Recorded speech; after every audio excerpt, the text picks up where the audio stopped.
Hello friends, मैं अमित कुमार आज एक नए वीडियो के साथ tank T72 T90 electrical starting के बारे में।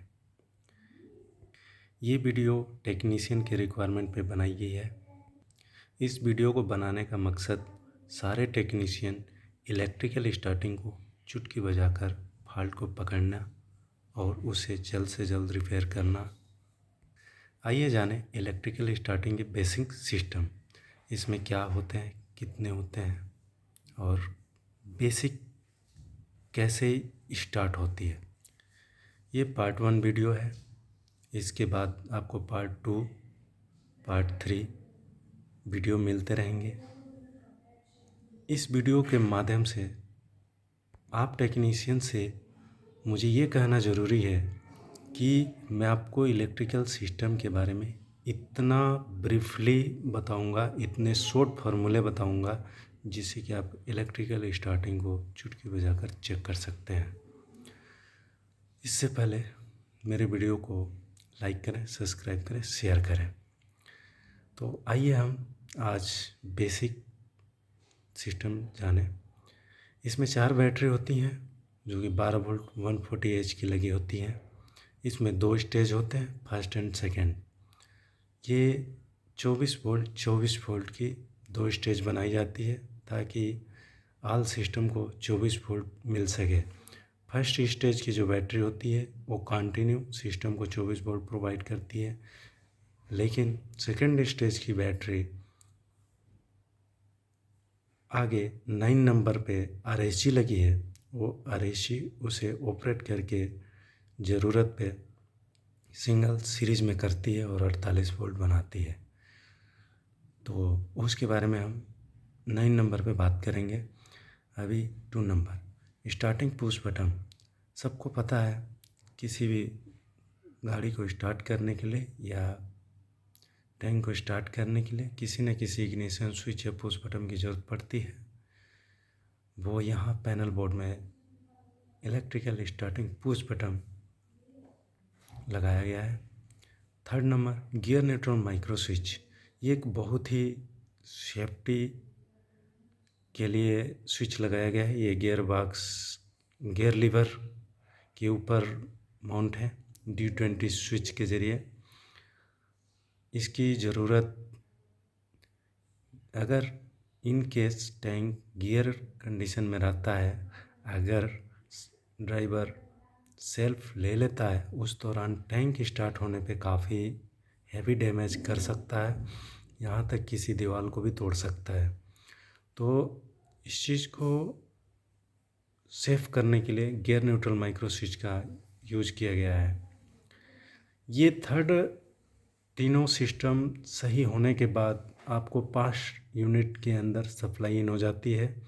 इसमें 3 सॉकेट होते हैं, C1, C2 and C3। 7 C2 जो ऑल इलेक्ट्रिकल सिस्टम से कंट्रोल होती है, लेकिन C3 socket only for testing. ये इलेक्ट्रिकल सिस्टम की पूरी लेखी जोखी जो सिग्नल है हमें 19 पिन सॉकेट के ज़रिए मिलता है। इस पे अलग अलग पिन में अलग अलग समय पे सप्लाई आती है, तो उसके ज़रिए हम इलेक्ट्रिकल सिस्टम के फॉल्ट को पकड़ते हैं। और पास यूनिट के थ्रू TOPP मोटर को सप्लाई पास होती है। ये TOPP मोटर एक मोस्ट इम्पोर्टेंट मोटर है। ये मोटर ट्रांसमिशन ऑयल को IGB फ्लूइड कपलिंग में फ्लूइड के प्रेशर को मेंटेन करती है। यानी हम कह सकते हैं कि फ्लूइड कपलिंग को शिफ्ट करती है ताकि सेल्फ और IGB यानी इंजन एक दूसरे के साथ मैच हो सके, और फिर BSP यूनिट को सप्लाई जाती है। ये पास यूनिट से ही डायरेक्ट जाती है, ना कि मोटर के थ्रू जाती है। पास यूनिट ही BSP यूनिट को सप्लाई प्रोवाइड करता है, और जब BSP यूनिट में सप्लाई जाती है तो हम आगे बात करेंगे इसके बारे में। ये 3.8 सेकेंड के बाद जाती है। इसका हम फुल डिटेल ब्रीफली आपको हम अगले वीडियो में बताएंगे कि कब कहाँ सप्लाई जाती है। बीएसपी यूनिट के थ्रू, बीएसपी यूनिट एक ऐसी रिले बॉक्स है जो स्टार्टिंग और चार्जिंग दोनों टाइम काम देती है। ये एक चेंज ओवर का काम करती है। इसकी खास ये है कि जब हम स्टार्ट करते हैं उसी टाइम इसके रिले ऑपरेट होते हैं, बाकी टाइम ऑफ कंडीशन में रहते हैं। नॉर्मली ओपन कंडीशन में रहते हैं और कुछ कंटेक्ट क्लोज भी रहते हैं। और चार्जिंग इसके कंटेक्ट के थ्रू, बीएसपी यूनिट के रिले के कंटेक्ट के थ्रू ही चार्जिंग भी होती है। तो इसका सही होना बहुत ज़रूरी है। ज़्यादातर लोग आरएसजी को बाईपास करते हैं। हम 9 नंबर पे बात करेंगे। बीएसपी आरएसजी को डायरेक्ट कर देते हैं। अगर ये इलेक्ट्रिकल सिस्टम में कहीं प्रॉब्लम होती है तो काफ़ी टेक्नीशियन बैटरी से डायरेक्ट 24 वोल्ट लेकर आरएसजी को बाईपास कर देते हैं, शॉर्ट कर देते हैं। रिले को ऑपरेट करके डायरेक्ट टैंक को स्टार्ट करने की कोशिश करते हैं। ये बिल्कुल रॉन्ग है। अगर आप आरएसजी को डायरेक्ट सप्लाई प्रोवाइड करते हैं तो आप बीएसपी यूनिट को ख़राब करते हैं। ध्यान देने वाली बात है कि आरएसजी को आप कभी भी डायरेक्ट ऑपरेट ना करें। बीएसपी यूनिट की जो कांटेक्ट पॉइंट है वो बर्न आउट हो जाती है और फिर आपको स्टार्टिंग ही नहीं, चार्जिंग में भी प्रॉब्लम आती है। बैटरी चार्ज नहीं हो पाता, जनरेटर आउटपुट नहीं देता। तो इस चीज़ों का आप ख़ास ध्यान रखें कि आरएसजी को डायरेक्ट सप्लाई ना दें, क्योंकि जो सिस्टम बना है ये सिस्टम 3.8 सेकंड से लेकर 4.8 सेकंड तक जो टाइमिंग दी गई है उस टाइमिंग में बहुत सारे सिस्टम ऑपरेट होते हैं और बहुत जगह सप्लाई जाती है। इसके बाद लास्ट ऑप्शन है, सब कुछ ओके होने के बाद आरएसजी को सप्लाई जाती है। तो क्लियर है कि जिसने इसका डिज़ाइन किया है तो कुछ सोच समझ कर किया है। तो उसके बारे में हम आगे चर्चा करेंगे नेक्स्ट वीडियो में कि ऐसा क्यों। अब D20 की माइक्रो स्विच की बात करते हैं। D20 माइक्रो स्विच आईजीबी के ऊपर लगे हैं दो। ये दोनों पैरेलल में होते हैं और ये टीओपीपी मोटर के प्रेशर को इंडिकेट करते हैं। जब ये फ्लोट कपलिंग में प्रेशर मेंटेन कर देता है, फ्लोट कपलिंग आगे की तरफ शिफ्ट हो जाता है, तब ये D20 माइक्रो स्विच ऑपरेट होता है। यहाँ दो लिमिट स्विच इसलिए लगाए गए हैं क्योंकि ऐसे लोकेशन में ये है जहाँ कि इसे इजीली खोलना, रिपेयर करना या चेंज करना इतनी नॉर्मल बात नहीं है। इसलिए यहाँ दो लगाए गए हैं कि इनकेस कभी किसी में प्रॉब्लम होती है तो सपोर्टर D20 उसे सपोर्ट करेगी, वहाँ से सप्लाई इजीली प्रोवाइड कर देगी। और यहाँ D20 एक में भी काम चल सकता है, लेकिन जो भी सिस्टम बनाया गया है दो बनाया गया है ताकि इससे आने वाले समय में कोई प्रॉब्लम हो तो एक ना एक D20 स्विच उसे सपोर्ट कर सकती है। और यहाँ 7 नंबर तक पूरी कार्रवाई होने के बाद फिर पुश यूनिट को हैंड ओवर हो जाती है सप्लाई, और फिर पुश यूनिट सप्लाई प्रोवाइड करता है आरएसजी को। तो जब आरएसजी ऑपरेट होती है तब 3.8 यानी हम उसको 4 सेकेंड कह सकते हैं, 4.238 सेकेंड भी हो जाते हैं। तो 4 सेकेंड के बाद आरएसजी ऑपरेट होती है और फिर सेल्फ स्टार्टर जनरेटर यानी एसजी। इसका खास राज ये है, एसजी से क्यों कहा गया है, स्टार्टर जनरेटर क्यों कहा गया है, क्योंकि ये टैंक को स्टार्ट भी करता है और चार्ज भी करता है। लेकिन नॉर्मल गाड़ियों में स्टार्ट करने की सुविधा के लिए सेल्फ लगाया गया है और बैटरी चार्ज करने के लिए अल्टरनेटर का इस्तेमाल किया गया है।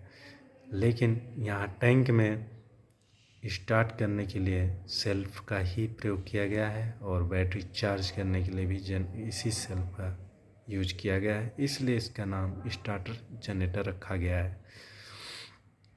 तो 4 सेकेंड के बाद RSG ऑपरेट होती है।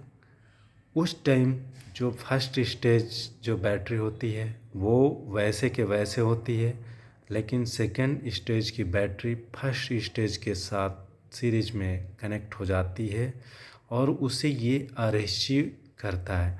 RSG की एक और ख़ास बात है, इसमें टोटली 7 पॉइंट होते हैं। इसमें टोटली 7 पॉइंट होते हैं। बैटरी की सारी कनेक्शन चारों बैटरी की इस RSG के ऊपर किए जाते हैं और RSG इस 24 वोल्ट और 48 वोल्ट को कंट्रोल करती है। और ये RSG सिर्फ स्टार्टिंग के लिए ही ख़ास तौर से लगाई गई है ताकि इस बैटरी वोल्टेज को 24 वोल्ट से 48 वोल्ट यानी बैटरी को सीरीज में कनेक्ट कर सके और स्टार्टर जनरेटर को सप्लाई प्रोवाइड कर सके। तो स्टार्टर जनरेटर 48 वोल्ट से स्टार्ट करता है, लेकिन चार्जिंग इसकी 27.3 वोल्ट है। तो मैं एक चीज़ बताना चाहता हूँ कि इसकी स्टार्टिंग पी व्हीकल गाड़ियों की तरह नहीं है कि हम इग्निशन ऑन किए, पुश बटन प्रेस किए, तुरंत इंजन क्रैंक हो जाए। ऐसा कुछ नहीं होता। इसमें 3.8 सेकंड तक आपको होल्ड करना पड़ता है, क्योंकि उस दौरान आपको TUPP मोटर का चलना बहुत ज़रूरी है। मोस्ट इम्पोर्टेंट, इसमें एक चीज़ हमने छोड़ दिया है, EOPP मोटर, जिसकी इलेक्ट्रिकल स्टार्टिंग सर्किट में कोई उससे लेना देना नहीं है। वो ओनली फॉर इंजन के अंदर ऑयल को सर्कुलेट करने के लिए है।